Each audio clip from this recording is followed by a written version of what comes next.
Hello बच्चों, let's read this question. This question says that in the following questions a statement of assertion is followed by a statement of reason. तो basically ये जो question है ये assertion reason type question है and we have to mark the correct choice as option 1 if both assertion and reason are true but reason is not a correct explanation of the assertion. Option 2 if assertion is true but reason is false. Option 3 assertion is false but reason is true. And option 4 if both assertion and reason are true and reason is the correct explanation of assertion.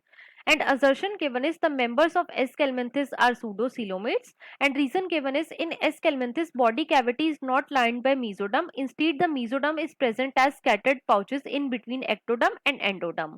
अब अगर इस question की मैं की concept की बात करूं तो इस क्वेश्चन का जो की कॉन्सेप्ट है वो है बच्चों phylum Aschelminthes. Let me write it over here.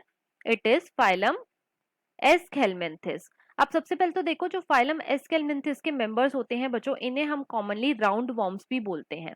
इन्हें हम कॉमनली क्या बोलते हैं? राउंड वॉर्म्स बोलते हैं. क्यों? क्योंकि इनकी जो बॉडी का क्रॉस सेक्शन होता है वो कैसा होता है? वो होता है बच्चों सर्कुलर. राइट. अब हम फाइलम एस्केलमिंथिस के कुछ कैरेक्टर्स के बारे में बात करेंगे. तो इनका जो सबसे पहला कैरेक्टर आता है कि इनकी जो सिमेट्री होती है वो कैसी होती है? वो होती है बच्चों बायलेटरल सिमेट्री. तो जो एस्केलमिंथिस के मेंबर्स होते हैं ये कैसे होते हैं? ये बायलेटरली सिमेट्रिकल होते हैं. नेक्स्ट जो इनका कैरेक्टर आता है वो बच्चों ये है कि जो एस्केलमेंथिस के मेंबर्स होते हैं ये कैसे होते हैं? ये ट्रिप्लो ब्लास्टिक होते हैं, मतलब कि इनके अंदर हमें 3 जर्म लेयर्स देखने को मिलती हैं. थर्ड जो इनका कैरेक्टर आता है वो ये है कि बच्चों इनके अंदर सूडोसीलोम प्रेजेंट होता है, मतलब कि ये कैसे होते हैं? ये होते हैं सूडोसीलोमेट्स. अब देखो सूडोसीलोम क्या होता है बच्चों? सूडोसीलोम एक ऐसी बॉडी कैविटी होती है जो कि मीजोडर्म से लाइन तो नहीं होती, लेकिन ये जो मीजोडर्म है ये बच्चों एंडोडर्म, एंडोडर्म और जो एक्टोडर्म होती है इसके बीच में प्रेजेंट होती है as a scattered pouches. Right. तो जो एस्केलमेंथिस होते हैं ये बच्चों सूडोसीलोमेट होते हैं और ये इनका एक बहुत इंपॉर्टेंट कैरेक्टर है. राइट. नेक्स्ट देखो जो फाइलम एस्केलमेंथिस के मेंबर्स होते हैं बच्चों इनकी जो एलिमेंट्री कैनाल होती है ये कैसी होती है? ये कंप्लीट होती है और इसके अंदर एक वेल डेवलप्ड मस्कुलर फेरिंग्स भी देखने को मिलता है. अब जो फाइलम एस्केलमेंथिस के मेंबर्स होते हैं बच्चों इनके अंदर जो सेक्सेस होते हैं वो सेपरेट होते हैं, मतलब कि मेल और फीमेल जो है ये काफी ज्यादा डिस्टिंक्ट होते हैं एक दूसरे से.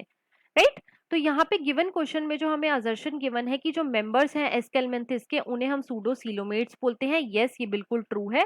और रीजन हमें गिवन है कि जो एस्केलमेंथिस होते हैं इनके अंदर बॉडी कैविटी जो है ये मीजोडर्म से लाइन तो नहीं होती, लेकिन जो मीजोडर्म होती है ये स्कैटर्ड पाउचेस में प्रेजेंट होती है इन बिटवीन एक्टोडर्म और एंडोडर्म. तो बच्चों ये भी बिल्कुल ट्रू है. अब क्वेश्चन में हमारा असर्शन भी ट्रू है और रीजन भी बिल्कुल ट्रू है और रीजन जो है ये करेक्टली एक्सप्लेन भी कर रहा है बच्चों असर्शन को. तो इसके अकॉर्डिंग जो हमारा मोस्ट अप्रोप्रिएट ऑप्शन है वो है बच्चों option number 4, that is both assertion and reason are true and reason is the correct explanation of assertion. So the final answer of this question is option number 4. I hope you understood it well. Best of luck.